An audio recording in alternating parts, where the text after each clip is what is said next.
पद्मोत्पल समाकीर्णम पंपा सरह शुभम जलम। वाल्मीकि रामायण के किष्किंधा कांड में पंपा सरोवर का परिचय कुछ इस तरह दिया गया है कि वह सरोवर जहाँ कमल और नीलकमल खिले हैं, वहीं से किष्किंधा की सीमा आरंभ होती है।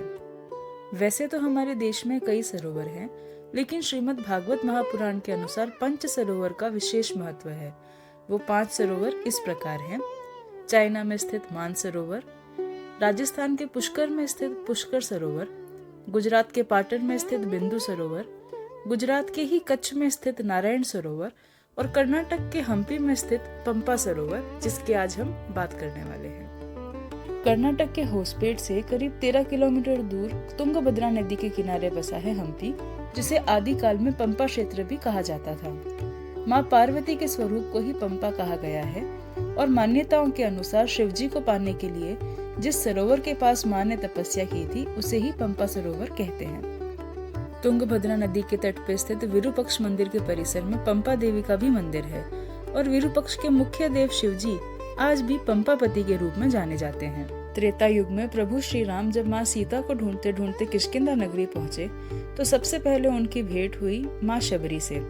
माँ शबरी मातंग ऋषि के आश्रम में सेविका थी और उन्हीं की सेवा से प्रसन्न होकर मातंग ऋषि ने उन्हें आशीर्वाद दिया था कि श्री राम उनसे मिलने जरूर आएंगे।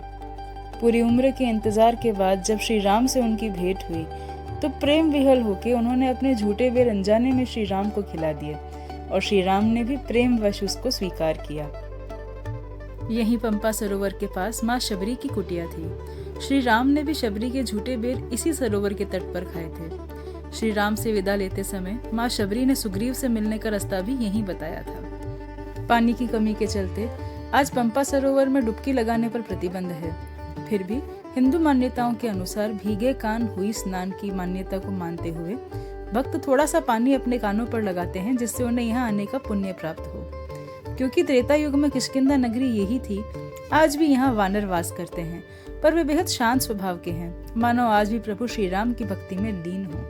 पंपा सरोवर से कुछ ही दूरी पर स्थित है अंजनाद्रि पर्वत या अंजनेय पर्वत। कहा जाता है इसी पर्वत पे माँ अंजनी ने शिवजी की आराधना की थी और उन्हें पुत्र रत्न में अंजनेय यानी परम भक्त हनुमान प्राप्त हुए। इसी क्षेत्र को रामायण में किष्किंधा भी कहा गया है और अंजनाद्रि पर्वत को हनुमान जी की जन्मस्थली। हालांकि एक अंजनाद्रि पर्वत महाराष्ट्र के नासिक में भी है, लेकिन लोक मान्यताओं के अनुसार किष्किंधा यही था, इसलिए असली अंजनाद्रि पर्वत भी यही है। राम भक्त हनुमान भक्ति की साक्षात शक्ति है, उन्हें कौन नहीं जानता। अंजनाद्रि पर्वत के शिखर पर बाल हनुमान का एक मंदिर बना है, जहां जाने के लिए करीब 575 सीढ़ियां चढ़नी पड़ती हैं। अभी स्क्रीन पे आप जो देख रहे हैं, ये वही सीढ़ियां हैं जो हमें बाल हनुमान के मंदिर ले जाती हैं।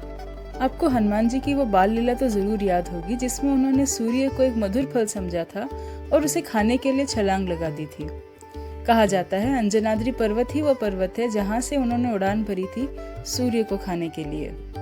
अंजनाद्रि पर्वत की तलहटी में ही पहली बार प्रभु श्री राम और हनुमान का मिलन हुआ था और आज हम वहाँ खड़े हैं नतमस्तक उनका आशीर्वाद लेने के लिए।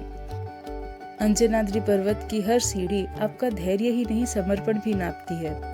शिखर पे पहुंचने के बाद आपको ऐसा लगेगा मानो बाल हनुमान आपके पास ही हैं। आस्था और मान्यता से जुड़ी ऐसी और कहानियां जानने के लिए कथा अनंता से जुड़े रहिए। लाइक, सब्सक्राइब, शेयर जरूर करें। जय श्री कृष्ण।